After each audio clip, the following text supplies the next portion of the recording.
सिर्फ थोड़ा सा हाईलाइट देख लेते हैं। स्टेट ऑफ मैटर, उसमें सॉलिड, लिक्विड और गैस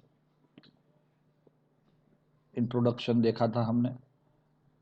उसके बाद intermolecular forces, molecular interaction and effect of thermal energy on motion. ये तीन चीज़ों पे स्टेट ऑफ मैटर डिपेंड करता है। वांडरवाल्स जो फोर्स होता है तीन तरह का होता है।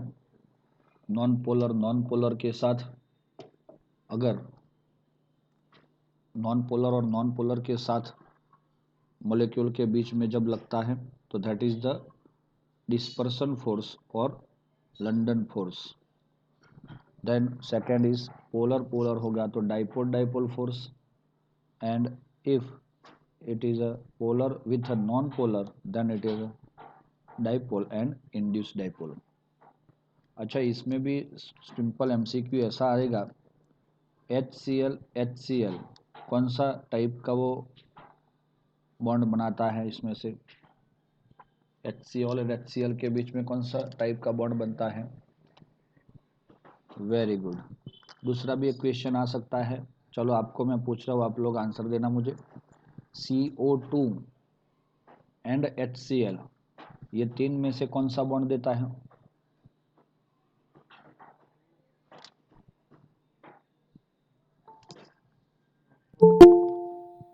CO2 और HCl, ये तीन में से कौन सा बॉन्ड देगा?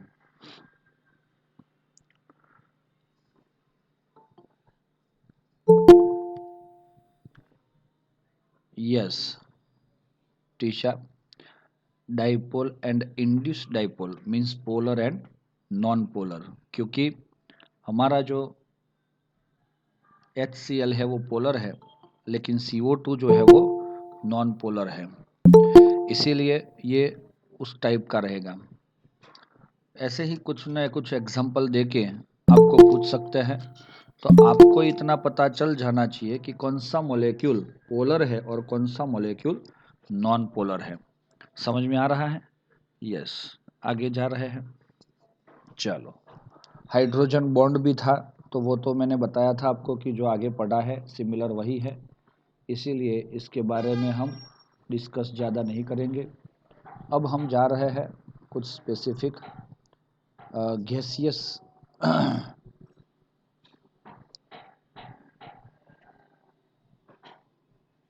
थर्मल एनर्जी, है ना? Yes, next topic is thermal energy. दोस्तों, what is the thermal energy? कोई सब्सटेंस होता है आपके पास, तो उसके अंदर एटम या तो मॉलिक्यूल रहते हैं, हमें पता है ना? यस, तो ये मॉलिक्यूल जो होते हैं वो मोशन में होते हैं, लिक्विड और गैस में सबसे ज़्यादा, और गैस में होते हैं मोशन में, और due to that motion they contains one kind of energy that is called a kinetic energy and a potential energy। अब उसका मोशन कितना स्पीड में है, उसके अकॉर्डिंग वो जो काइनेटिक एनर्जी अगर ज़्यादा होगी तो वो एक तरह से थर्मल एनर्जी भी डिपेंडेंट है। अच्छा, ये मॉलिक्यूल है और टेम्परेचर इनका कम है और मैंने इसको थोड़ा सा गर्म कर दिया, अब इनकी मोशन मतलब थर्मल एनर्जी बढ़ेगी, सो इनका मोशन बढ़ेगा, तो क्या होगा दोस्तों? यस, कि भाई मॉलिक्यूल्स जो है वो this energy, thermal energy is directly proportional to the temperature, ऐसा बोल सकते हो आप, क्योंकि मॉलिक्यूल जो है वो एक जगह से दूसरी जगह जाने के लिए जो स्पीड है वो ड्यू टू टेम्परेचर इंक्रीज हो जाएगी। बस सिर्फ थर्मल एनर्जी के बारे में इतनी ही चीज़ जाननी है आपको। इंटरमोलिकुलर वर्सेस, हाँ, अब डेल्टा देखो, inter molecular force versus what? Thermal interaction या तो थर्मल एनर्जी इंटरेक्शन। दोस्तों अब ये दोनों की चीज की मैं बात करूं, इंटर मोलेक्युलर फोर्सेस क्या है? It is a one kind of attractive forces, और थर्मल एनर्जी जो है वो रिपल्सिव फोर्सेस। कैसे होगा ये?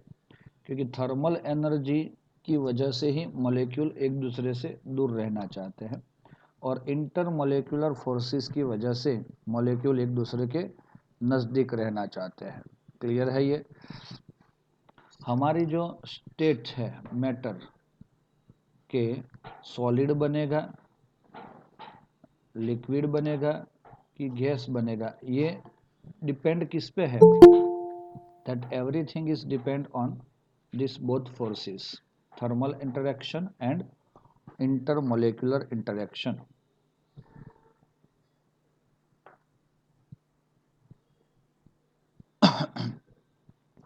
अगर मैं बता रहा हूं, इफ ये इंटरमोलेक्युलर जो फोर्सेस है वो is greater then thermal energy होगा, मतलब इंटरेक्शन ज़्यादा होगा मॉलिक्यूल मॉलिक्यूल के बीच में, तो ये कौन सा वो दे सकता है?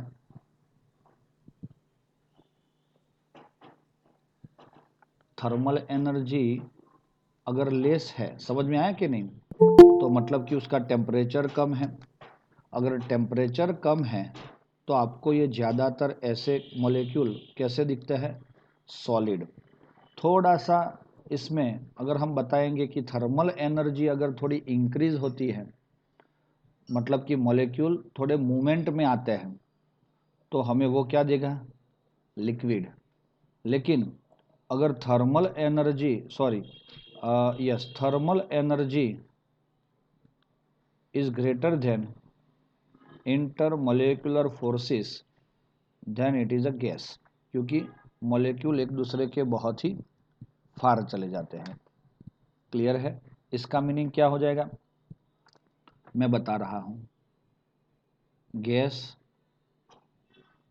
Liquid and solid.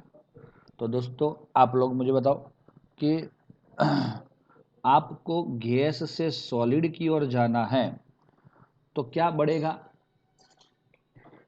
इंटरेक्शन बढ़ेगा ना। हम बोल सकते हैं interaction means inter molecular forces, मतलब इंक्रीज। तो वो गैस होगा तो उसमें अगर मोलेकुलर जो अट्रैक्शन बढ़ेंगे तो वो लिक्विड बनेगा, और लिक्विड में और बढ़ेंगे तो सॉलिड बनेगा। लेकिन यही चीज़ अगर हम पूछ रहे हैं सॉलिड टू गैस, हाँ दोस्तों, तो हम बता सकते हैं thermal energy increase when solid to molecules, the state of the matter convert into solid to gas। सिर्फ ये दो चीज़ों को कंपेयर करके आपको इतना समझना है कि आपकी जो थर्मल एनर्जी होती है वो अगर बढ़ेगी तो वो लिक्विड और गैस बनेगा। अदरवाइज अगर आप किसी भी, आपने देखा ही है H2O गैस है ना, में से H2O लिक्विड बना, तो इसका मतलब क्या होगा? Temperature decrease, yes or not? So thermal energy decrease, and so what happens, see here, हाँ, टेम्परेचर और डिक्रीज करेंगे तो क्या बन जाएगा? H2O solid. अब ये H2O सॉलिड है और आप सोच रहे हो कि टेम्परेचर इंक्रीज, ओके, सो सॉलिड में से क्या बनेगा? लिक्विड, और लिक्विड में टेम्परेचर इंक्रीज करेंगे तो क्या बनेगा, गैस बनेगा, मतलब वेपर बनेगा। तो सिंपल लॉजिक दोस्तों आपको ध्यान में रखना है कि ये दो वर्ड दिए आपको, पहले तो इंटरमोलिकुलर फोर्सेस समझा दिया, अभी लेटेस्ट वर्ड है आपका थर्मल एनर्जी। तो वो दोनों वर्ड एक दूसरे के अपोजिट हैं। सब्सटेंस का स्टेट, कोई आपको पूछेगा कि CO2 गैस क्यों है,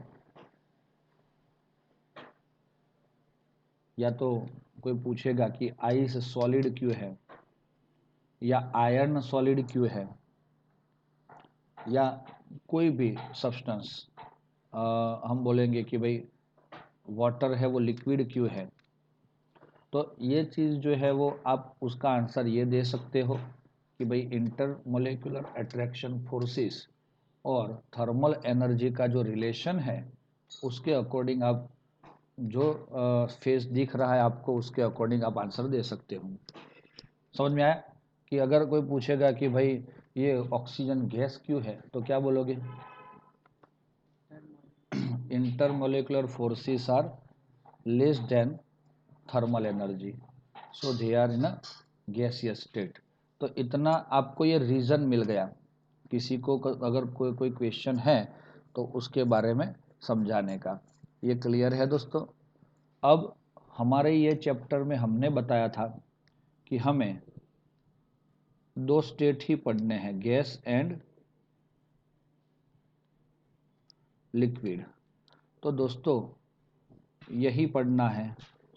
और अगर दूसरी चीज़ होगी सॉलिड की, तो हम कहाँ पे पढ़ेंगे? 12th में पढ़ेंगे। ओके, तो ये भी चीज़ आप लोग ध्यान रखोगे। तो और उसमें भी ज़्यादातर प्रोपोर्शन किसका है? गैस का, ये चैप्टर के अंदर। तो अभी स्पेसिफिक हमारी यहाँ पे बहुत कुछ चीज़ें नॉर्मल, कुछ गैस क्या होता है वो बताया है। तो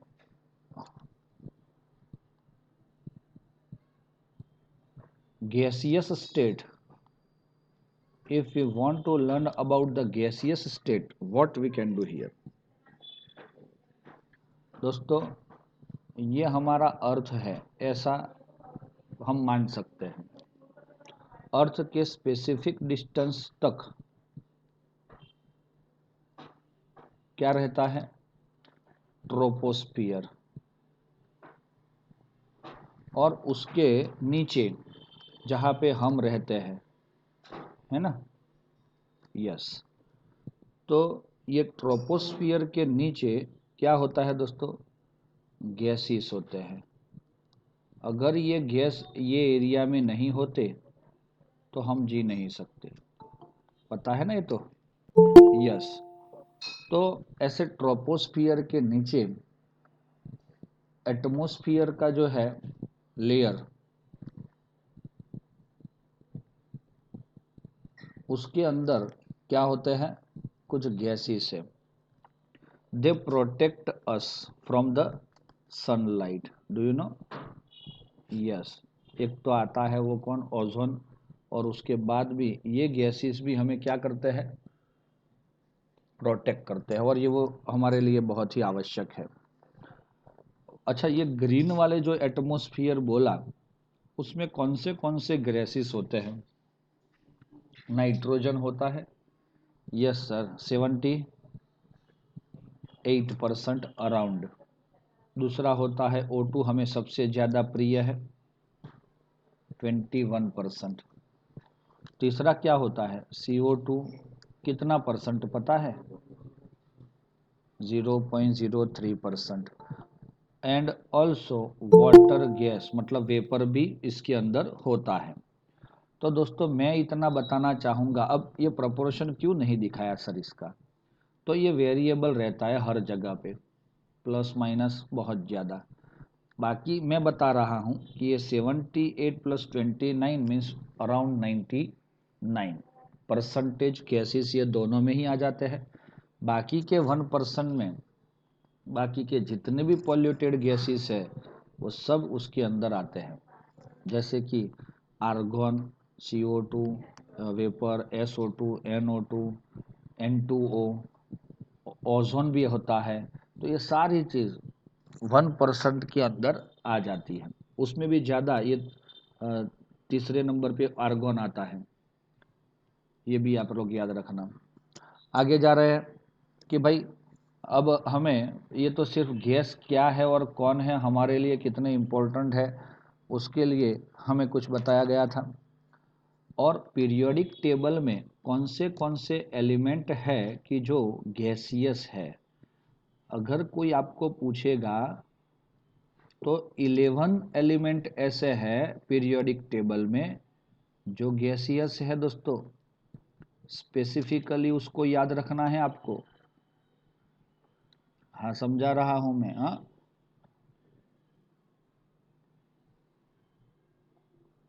रेडी?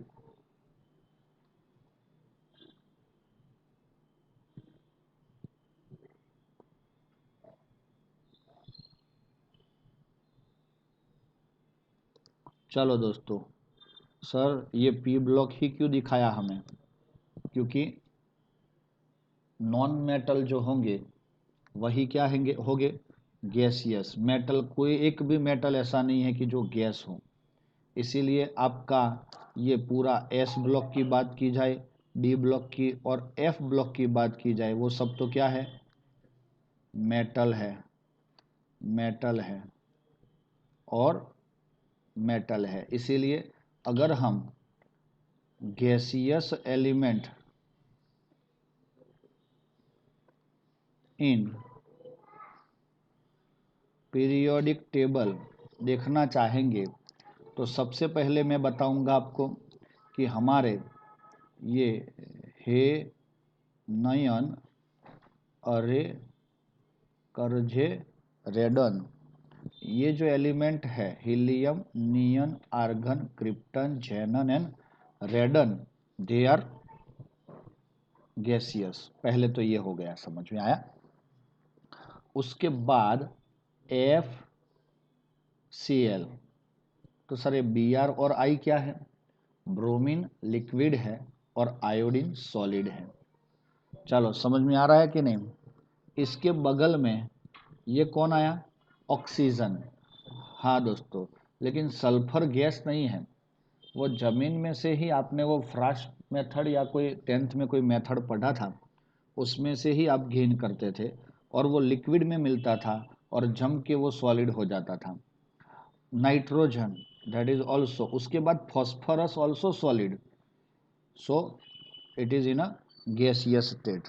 तो दोस्तों, समझ में आ रहा है कितने एलिमेंट हुए? देख सकते हो आप, 1 2 3 4 5 6 7 8 9 10, और जो यहाँ पे बेचारा अकेला जिसको रखा है वो है हाइड्रोजन। तो इतने एलिमेंट आपके कौन से हैं? कौन से स्टेट में है? गैसियस स्टेट में हैं। जो चीज़ आप लोग कंपलसरी याद रखना है, भूलना नहीं है दोस्तों। क्लियर है? पीरियोडिक टेबल में कौन सॉलिड है? अब मेटल की बात की जाए तो मेटल में all metals are solid except mercury, है ना? परफेक्ट। तो ये चीज़ आप लोग याद रखोगे तो आपको इतना बहुत कुछ, थोड़ी थोड़ी चीज़ें समझ के वो क्लियरेंस दिमाग में होना चाहिए। ये क्या होता है जनरली कि ऐसी चीज़ें ही आपको क्लू देती है क्वेश्चन के अंदर। क्वेश्चन जो पूछेंगे 2 3 चीज़ें मिक्स करके अगर पूछा है JEE और नीट के अंदर, तब इसमें ऐसा भी एक वर्ड, एक लाइन आ जाएगा कि that contains the gaseous element. बस इतना बोलेगा तो आपके दिमाग में इतना सेपरेशन हो जाएगा कि ऐसा कौन सा मॉलिक्यूल हो सकता है कि जिसमें गैसियस एलिमेंट है। तो गैसियस एलिमेंट इतने हैं, वो याद होंगे तो आपको क्लू मिल सकता है। चलो दोस्तों, रेडी हो? यस। अब हम देखना चाहते हैं प्रॉपर्टी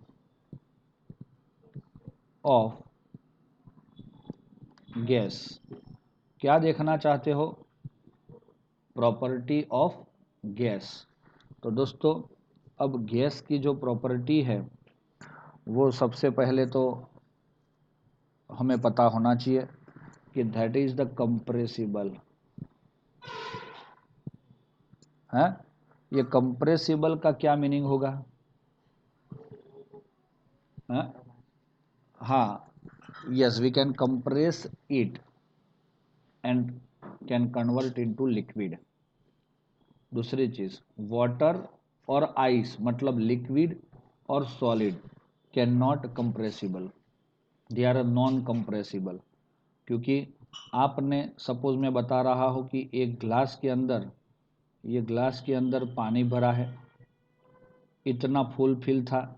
अब आप सोचते हो कि इसको यहाँ से प्रेशर दिया जाए और ग्लास को क्या कर दिया जाए, आधा कर दिया जाए, तो क्या ये पॉसिबल है?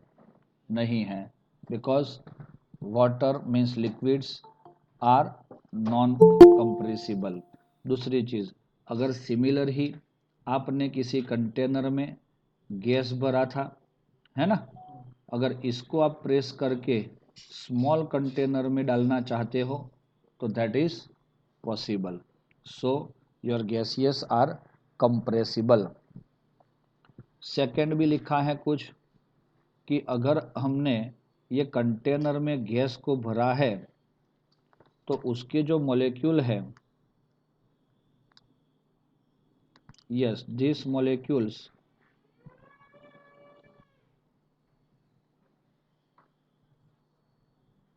gives the pressure on every direction, सारी डायरेक्शन में उसका प्रेशर लगता है। दोस्तों दिख रहा है कि नहीं? यस। सो हम क्या बोल सकते हैं कि भाई they gives exact pressure equally in all direction. तो ये वर्ड आ जाएगा आपका pressure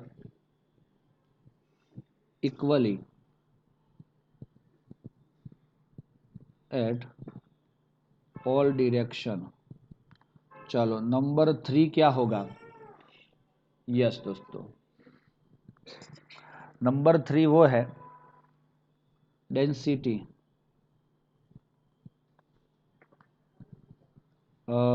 gaseous is very less than liquid is very less than solid. तो दोस्तों समझ में आ रहा है कि भाई गैसियस की जो डेंसिटी है वो सॉलिड और लिक्विड से बहुत कम होती है। कम क्यों होती है?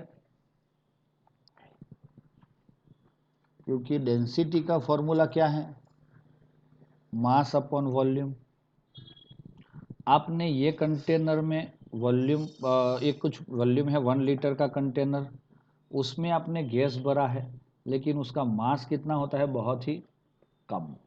इसीलिए compare to liquid substance the mass of this gas is very less, so the density of gaseous is always less compared to liquid and solid.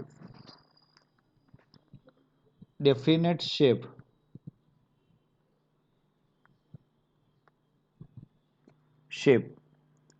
and volume, क्या मीनिंग हो जाएगा? सॉलिड है डेफिनेट, गलत गलत गलत, क्या लिखेंगे? इनडिफेंडेंट, नॉट डेफिनेट, या तो नॉट फिक्स। ओके, तो ये क्योंकि गैस को जो कंटेनर में आप फिलअप करते हो, अगर ये गैस है, मैंने ऐसे कंटेनर में उसको फिलअप किया 1 लीटर के, तो वो उसमें भी सेट हो जाता है। अब मेरा स्पीयर वाला है 500 ml का कंटेनर, अगर उसमें भी हम डाल देते हैं तो वही गैस इसमें भी क्या हो जाता है? फिट हो जाता है। तो इसका शेप और वॉल्यूम फिक्स नहीं होता।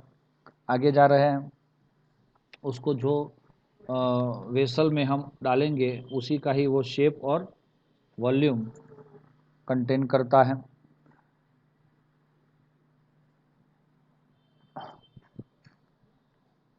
Gas they gives homogeneous mixture with other gas. मतलब क्या? एक गैस और दूसरा गैस अगर मिक्स करोगे तो क्या होगा? बताता हूँ। चलो ये क्या है, एक कंटेनर है दोस्तों, उसमें रेड कलर का गैस भरा है ना। चलो अब मैंने दूसरा कंटेनर लिया,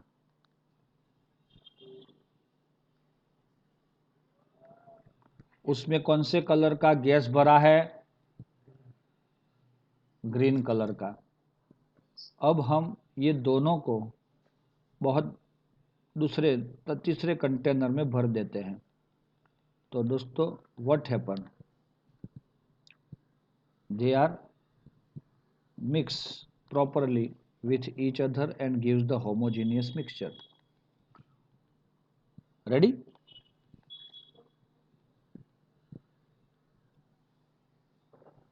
Ready. Now next, ये सिर्फ इतनी चीज़ आपको ध्यान में रखनी है, और आप सब लोग ऑलरेडी गैस को बहुत सालों से पहचानते हो कि भाई उसकी कुछ प्रॉपर्टीज़ है, वो कंप्रेसिबल है, हाँ, ऑल डायरेक्शन में वो सिमिलर प्रेशर देता है। वो देख लिया कंटेनर में, अगर जिस कंटेनर में भरते हो वो कंटेनर में डेंसिटी सबसे कम होगी, non definite shape and not fix volume and homogeneous mixture with other gases. ये हो जाएगा आपका गैस ए,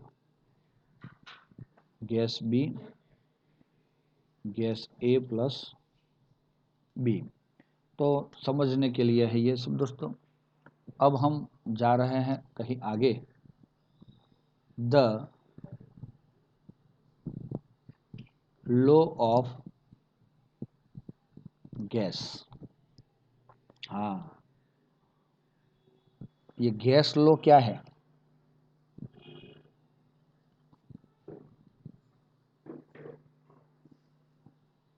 दोस्तों? पीटीवी आपने सुना होगा, पाकिस्तान टीवी। जी टीवी आती है, गुजरात टीवी। वैसे पी टीवी क्या होगी? Very good. तो P means pressure, T means temperature and V means volume. ये तीन चीज़ें, और एक होता है P T V M, mass. ये तीन और ये चार जो 4 फैक्टर्स है, एक में अगर कुछ डिफरेंट करेंगे और दूसरे दो को हम कांस्टेंट रखेंगे तो तीसरे में क्या इफेक्ट होता है? Some scientist gain this kind of laws for only gases, they are called gaseous laws. First of all, scientist number 1 Boyle, नाम सुना है?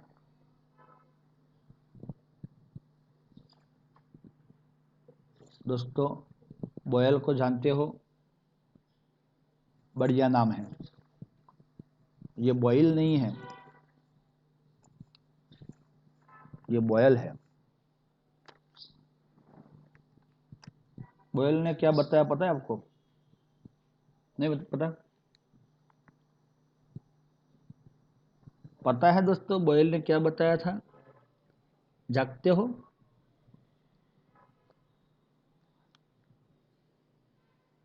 नहीं जागते, कुछ लोग नहीं जागते। तो मैं बताता हूँ बॉयल ने क्या बताया था। दोस्तों ये एक क्लोज वेसल है, सुनो। उसके अंदर हमने ये गैस फिलअप किया है। चलो कोई तकलीफ है? नहीं है। और ये हमने एक पिस्टन लगाया है ना? है। अब इस टाइम मैं ये जो है गैस, उसका वॉल्यूम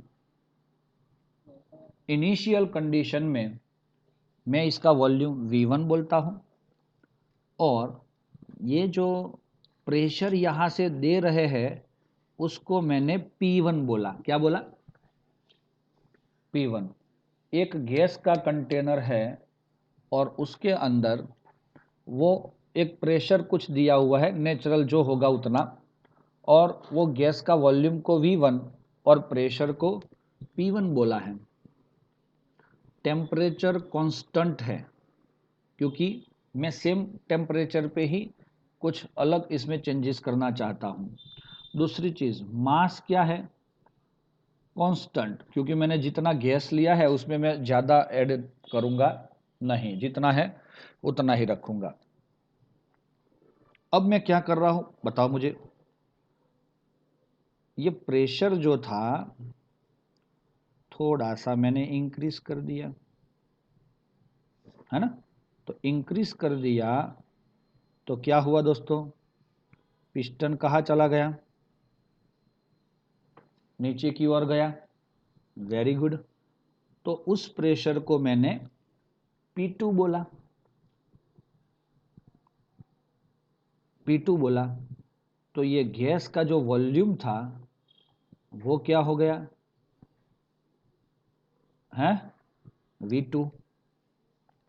अब उस टाइम मेरा टेम्परेचर तो कांस्टेंट ही है और मास भी क्या है? कांस्टेंट। मैंने मास या टेम्परेचर में कुछ ज़्यादा प्लस माइनस किया नहीं किया। बट क्या हुआ दोस्तों ये बताओ मुझे। यहाँ पे प्रेशर P1 से P2 में क्या हुआ? Increase, right. And volume V1 से V2 में क्या हुआ? डिक्रीज। Simple logic. ये एक्सपेरिमेंट तो आप लोग भी करते हो। कहाँ? बलून में। बलून को आप प्रेस करोगे तो बलून छोटा हो जाता है। देखो समझ में आ रहा है? यस, इसको थोड़ा सा प्रेस करोगे दोनों साइड से तो ये थोड़ा सा छोटा हो जाएगा। तो क्या हुआ दोस्तों ये बताओ मुझे। ये दोनों साइड से प्रेस करने से ये छोटा हो गया तो इसमें जो गैस था वो क्या निकल गया बाहर? नहीं निकला। लेकिन क्या हुआ? प्रेस होके उसका वॉल्यूम कम हो गया। तो प्रेस मतलब प्रेशर इंक्रीज, वॉल्यूम डिक्रीज। तो ऐसा किसने समझाया? बॉयल ने। हमने कुछ नहीं समझाया। क्या समझाया?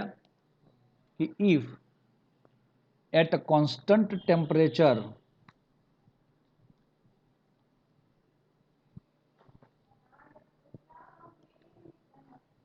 constant temperature and pressure,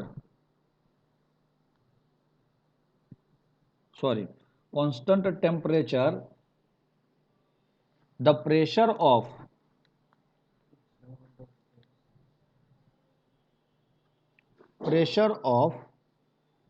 fixed amount of gas।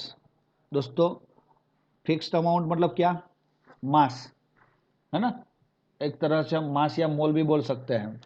वो फिक्स है, उसमें कोई चेंज नहीं करना है। Gas is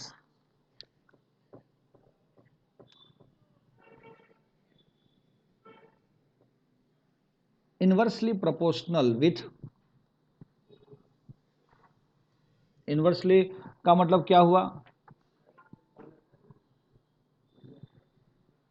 to volume. P is proportional to 1/V। तो बॉयल ने इतना ही बताया है कि बलून को प्रेस करोगे तो उसका वॉल्यूम कम होगा, लेकिन स्पेसिफिक वर्ड में अगर आपको उसको समझना है या तो समझाना है तो ये चीज़ दोस्तों ऐसे ही समझनी पड़ती है। अब क्या हुआ? जब भी आप ये प्रोपोर्शनल में इन्वर्स क्यों लिखा हमने? किसी को पता है?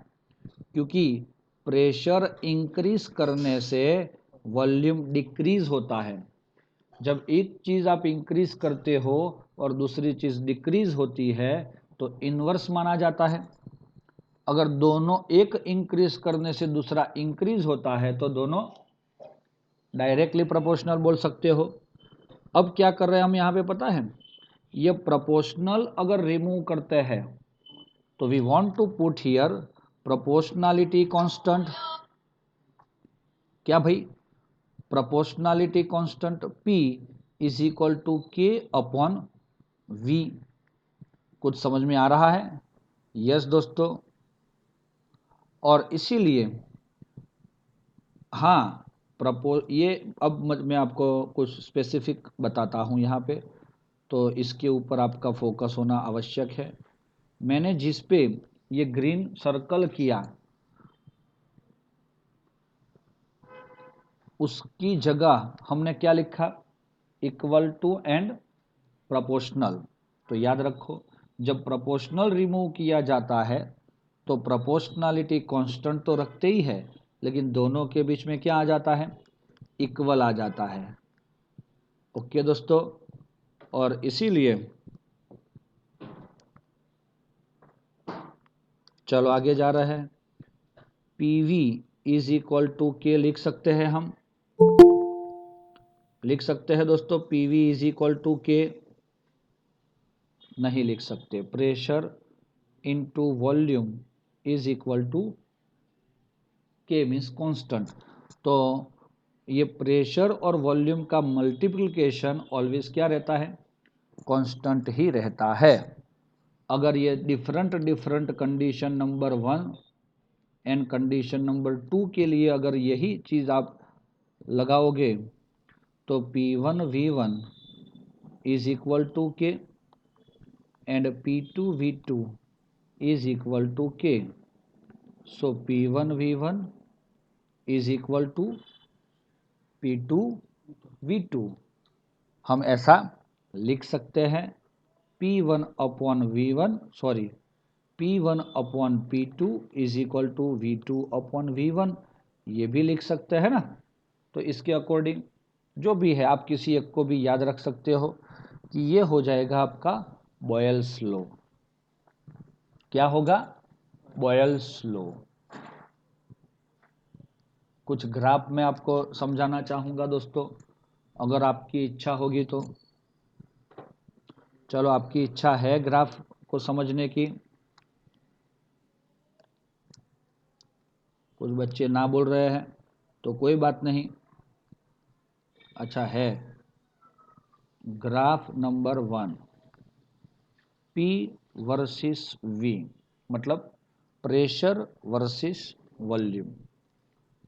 चलो बढ़िया सा ग्राफ हम प्लॉट करते हैं इधर। यस। अब मुझे बताओ आप लोग, प्रेशर वर्सेस वॉल्यूम जो आपको मिल रहा है, तो दोस्तों क्या होता है जनरली, और हम क्या करते हैं पता है? कांस्टेंट टेम्परेचर ले लेके यहाँ पे हम इसको ग्राफ दिखा रहे हैं यहाँ पे। तो सबसे पहले रेड कलर ले रहे हैं, बढ़िया सा, है ना। रेड क्यों ले रहे हैं सर? चलो रेड नहीं ले रहे, पहले ग्रीन ले रहे हैं। दोस्तों ये कंटेनर है, अगर प्रेशर सबसे ज़्यादा है, देखो मैंने यहाँ पे ये डॉट लिखा, इसका मतलब प्रेशर बहुत ज़्यादा है। अब उसका हम क्या करते हैं कि इसका जो प्रेशर ज़्यादा है तो हम धीरे धीरे ये प्रेशर को रिलीज कर रहे हैं, तो क्या होगा? वॉल्यूम इंक्रीज होगा, है ना। तो देखो जैसे जैसे हमने प्रेशर को कम करने लगे तो वॉल्यूम देखो यहाँ पे इतना था, वो धीरे धीरे क्या हो रहा है? वॉल्यूम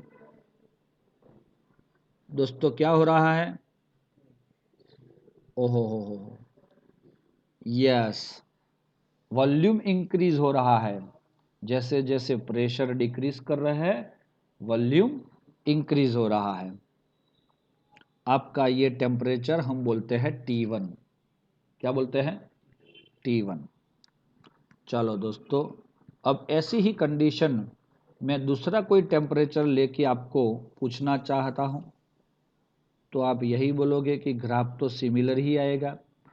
तीसरा कोई टेम्परेचर लेके, है ना, लेकिन थोड़ा सा ये हो गया, कलर डिफरेंट चाहिए ना आपको।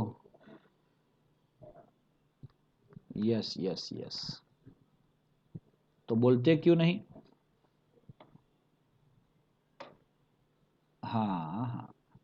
अब दोस्तों ये 3 कलर बढ़िया से है, आपके बुक में भी बढ़िया कलर है, मैंने भी यहाँ पे बढ़िया कलर दिए, आपको मज़ा आ गया होगा। अब मैं ये 3 टेम्परेचर को आपको पूछूंगा कि ये 3 टेम्परेचर का रिलेशन क्या होगा। तो आप बुक में देख के बोलोगे सर ये 200 है, ये 400 है और ये 600 है ना। बुक में देख के ही बोला ना आपने। हाँ, लेकिन मैं आपको पूछ रहा हूँ कि भाई आपको कोई भी टेम्परेचर नहीं दिया और एमसीक्यू में कैसे पूछेंगे पता है। अगर आपका T1 ये है, T2 ये है और T3 ये है, 3 टेम्परेचर दे दिए हैं, तो कौन कहाँ पे आएगा। तो T1 is less than T2 is less than T3 क्यों हुआ, वो मैं आपको समझाना चाहूँगा। चलो दोस्तों, अब किसी गैस का प्रेशर ये है, सुन लो। T3 टेम्परेचर पे प्रेशर इतना है, वॉल्यूम तो तीनों का सेम है ना यहाँ पे। वही टेम्परेचर पे कोई डिफरेंट टेम्परेचर पे क्या कम हुआ, नहीं, प्रेशर कम हो रहा है, दिख रहा है ना। और तीसरे कोई टेम्परेचर पे प्रेशर और कम हो रहा है। अब आपको ये पता है कि relation of pressure and temperature क्या होता होगा, पता है क्या, क्या होता होगा।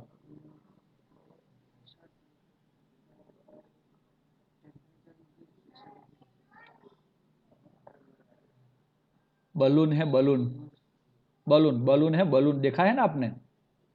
तो बलून को अगर आप, यही बलून को आप अभी तो घर में रखा है हवा भर के, उसको धूप में रख दो, मतलब क्या हुआ, टेम्परेचर बढ़ा दिया।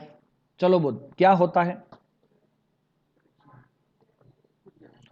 वेरी गुड, बहुत सारे बच्चों ने आंसर दिया, फूट जाता है। तो ये फूट क्यों जाता है। यस, प्रेशर इंक्रीज होता है, इसीलिए वॉल्यूम भी इंक्रीज होता है और इसीलिए क्या हुआ, फूट गया। तो आप लोगों को मैं बता रहा हूं कि relation of pressure with temperature is directly proportional. So अब यहाँ पे प्रेशर बढ़ा तो उसका ये टेम्परेचर पे T3 टेम्परेचर था, ये T2 था और ये T1 था। तो कौन से टेम्परेचर पे प्रेशर ज़्यादा है, T3, तो वही टेम्परेचर ज़्यादा होगा ना। तो T3 is greater than T2 is greater than T1 हो जाएगा दोस्तों। Very very good. अब हम जा रहे हैं, कहाँ जाना है हमें, थोड़ा सा आगे जाना है और एक ग्राफ नंबर 2 देखना है, P वर्सेस 1/V।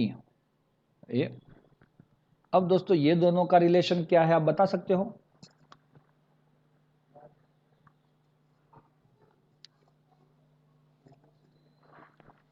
अच्छा, आपने ये रिलेशन दिया तो आपका नाम दे देना चाहिए बॉयल के साथ। चलो दे देते हैं दोस्तों। प्रेशर इज डायरेक्टली प्रोपोर्शनल, अरे pressure is inversely proportional to V, but pressure is directly proportional to 1/V। 1/V के साथ तो कैसा है, वो डायरेक्टली प्रोपोर्शनल में है। तो इसीलिए मैं आपको बता रहा हूं कि भाई इसका जो ग्राफ आएगा वो कैसा होगा, जैसे जैसे आपका प्रेशर बढ़ेगा वैसे वैसे 1/V बढ़ेगा। इसीलिए जीरो प्रेशर की बात कर रहे हैं। जब हमने बहुत कम प्रेशर दिया है तो यहाँ पे ओरिजिन बता रहे हैं, वहाँ से किसी भी गैसेस को अगर आप प्रेशर थोड़ा थोड़ा इंक्रीज करते हो तो क्या इंक्रीज होता है दोस्तों, यस 1/V इंक्रीज होता है। कोई T1 टेम्परेचर है ये और दूसरा कोई टेम्परेचर हम ले रहे हैं, टेम्परेचर तो नहीं ले रहे, कलर ले रहे हैं और वो कलर के अकॉर्डिंग ये T2 है और तीसरा कलर के अकॉर्डिंग अगर हम देखेंगे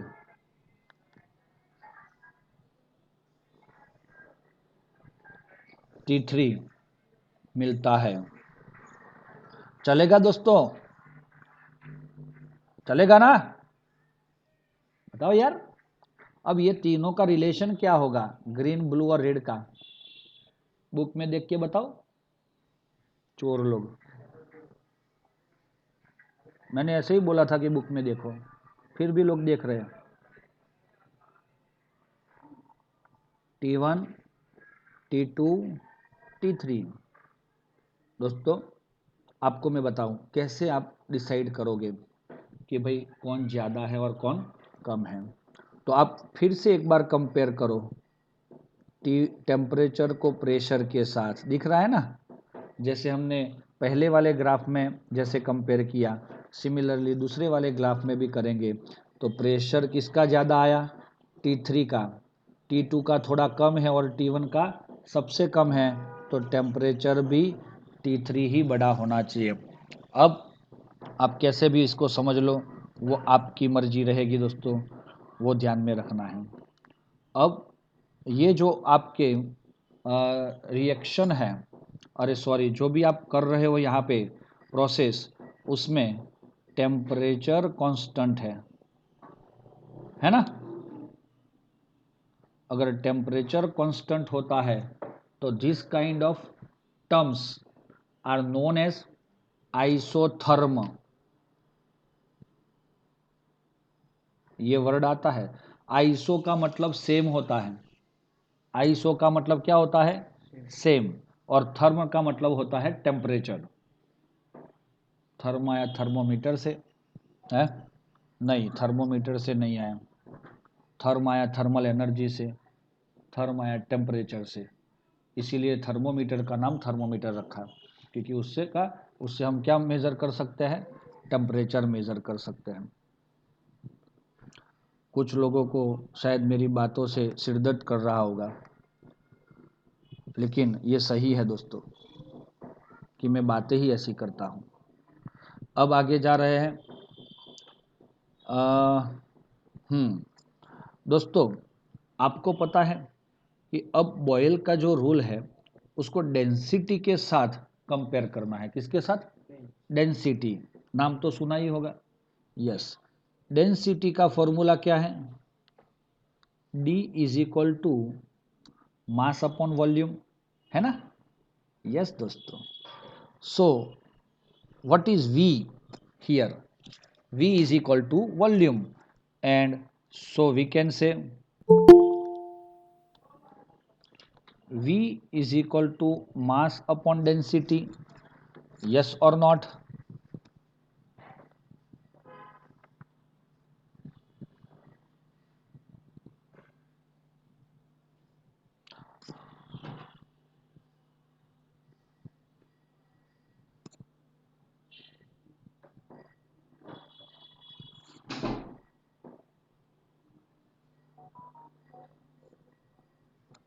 चलो रेडी। तो अब हम ये V का जो वैल्यू है उसको हम किस में रखते हैं, ये हमारे फॉर्मूला नंबर 1 में रख देते हैं। तो आप लोग बता सकते हो क्या होगा, चलो P into M upon D is equal to K, नहीं है सही, सही है। P is equal to K upon M into D, चलेगा, है ना। लेकिन ये के क्या है, यस प्रोपोर्शनलिटी कांस्टेंट, वो कांस्टेंट है उसका वैल्यू। एम क्या है, मास, मास भी कांस्टेंट है। अब कांस्टेंट अपॉन कांस्टेंट क्या आता है, वो कांस्टेंट हो जाता है, कोई नया कांस्टेंट आ गया। तो इसीलिए हम क्या लिखते हैं यहाँ पे, P इज इक्वल टू के डैश इंटू डी। तो के डैश क्या हुआ, न्यू कांस्टेंट, है ना। तो अगर मैं ये ग्रीन वाला अब सिस्टम वापस दिखाता हूँ आपको, ये अगर मैं बताऊँ आपको कि इसकी जगह मैं क्या लिख सकता हूँ,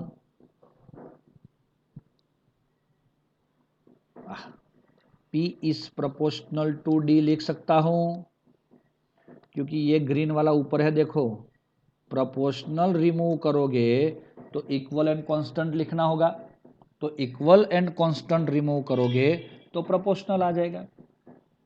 आएगा कि नहीं आएगा? तो हम क्या बोल सकते हैं इसके अकॉर्डिंग?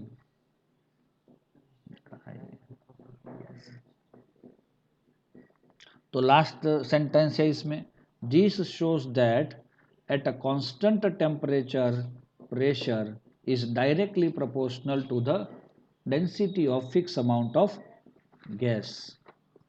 क्लियर है? ये सेंटेंस आपको लिखना है दोस्तों, मैं नहीं लिखूंगा, साइन खत्म हो गई। समझ में आया दोस्तों? आया ना समझ में? तो ये बहुत ही समझना आवश्यक रहेगा दोस्तों। चलो इसके बाद वाला टॉपिक 5.5.2 हम स्किप कर लेते हैं आज के लिए, कल करेंगे उसको, है ना। अब हम उसके बाद वाला टॉपिक देख लेते हैं 5.3 नहीं 5.5.3। क्यों भाई? टाइम के हिसाब से, है ना, टाइम के हिसाब से, क्योंकि हमारे पास वक्त बहुत कम है।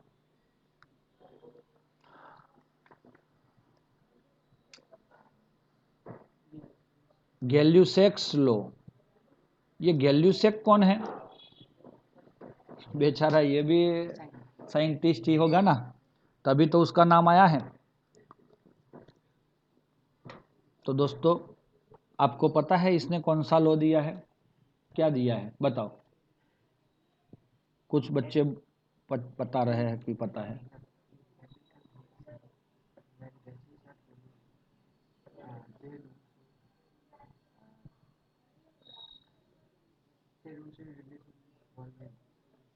वेरी गुड, वेरी गुड, हाँ वेरी गुड। अब मैं बताऊं आपको? अच्छा अच्छा, वेरी गुड वेरी गुड। आपने कभी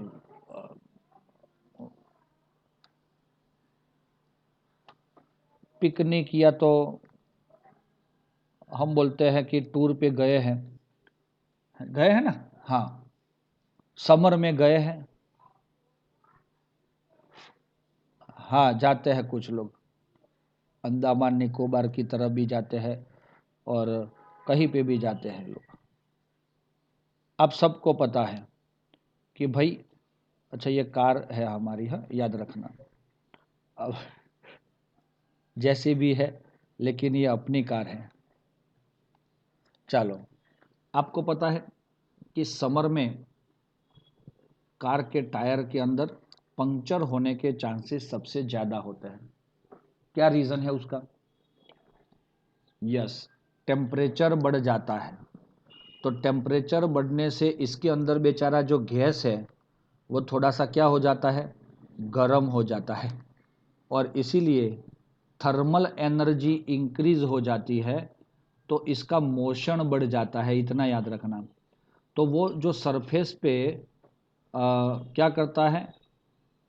कॉलिजन करता है, या तो हम बोलेंगे कि टकराता है, तो जिसकी वजह से इसका वॉल्यूम इंक्रीज होता है, और इसीलिए टायर फटने के चांसेस ज़्यादा हो जाते हैं।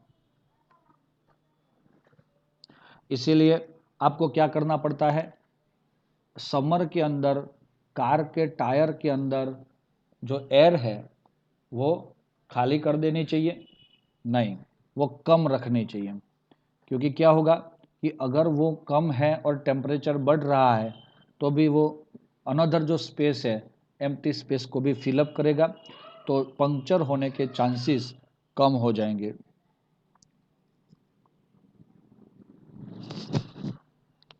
तो इसीलिए ये भाई ऐसा बोला कि भाई क्या हुआ है एक्चुअली, इसमें टेम्परेचर बढ़ने से वॉल्यूम बढ़ जाता है। क्या बढ़ जाता है? टेम्परेचर बढ़ने से वॉल्यूम, तो टायर फूल जाता है और फट जाता है बेचारा। तो इसीलिए V is proportional to T। हम सोच रहे थे कि यहाँ पे यहाँ हमारे लिए एक और ऑप्शन पड़ा है ना, कहाँ कौन सा है यार ये, हाँ ये वाला। आप पूछ रहे थे कि आपका नाम इसको दिया जाए, लेकिन इसके बहुत नज़दीक आ गए हम कि भाई V is proportional to T, ऐसा किसने बोल दिया? तो क्या रूल है इसका? है एट अ कांस्टेंट टेम्परेचर, नहीं। अब क्या है इसमें?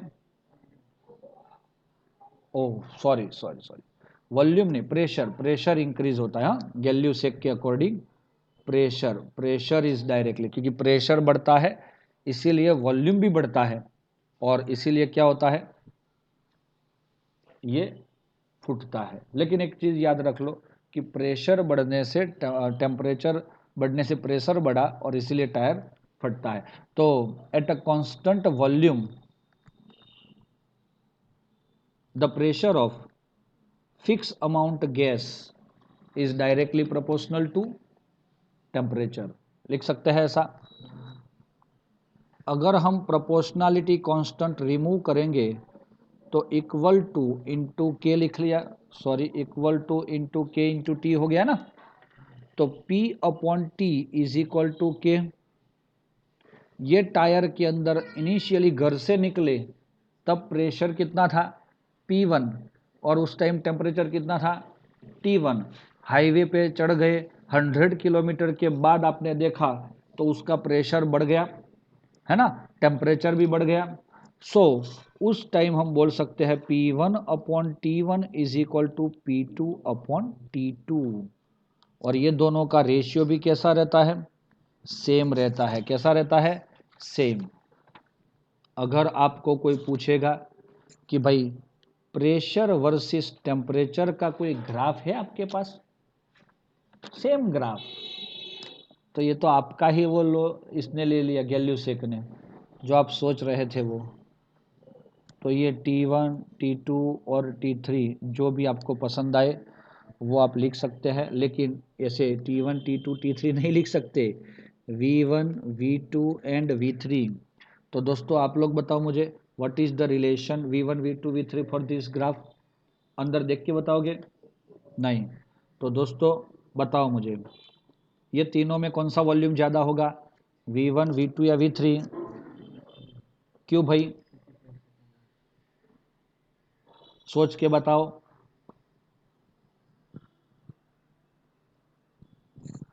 आ, अभी आपने आंसर नहीं दिया, जल्दी, टाइम खत्म हो गया अभी अपना।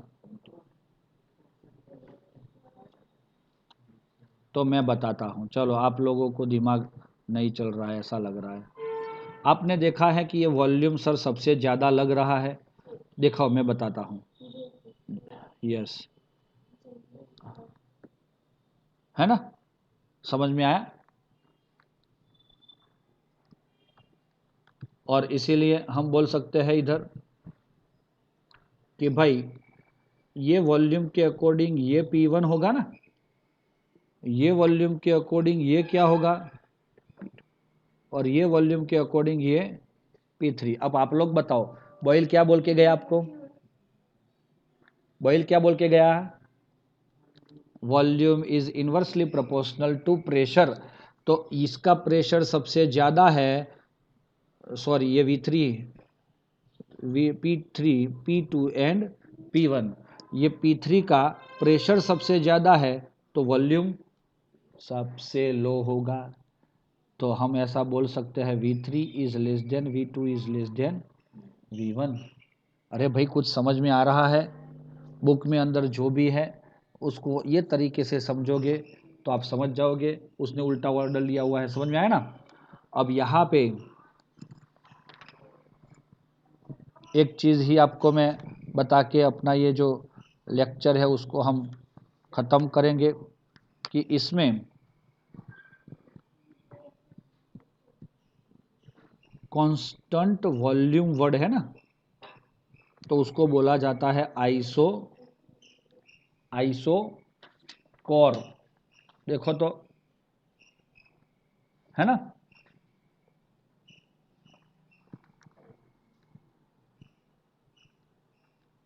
आइसो कोर है कि आइसो चोर है?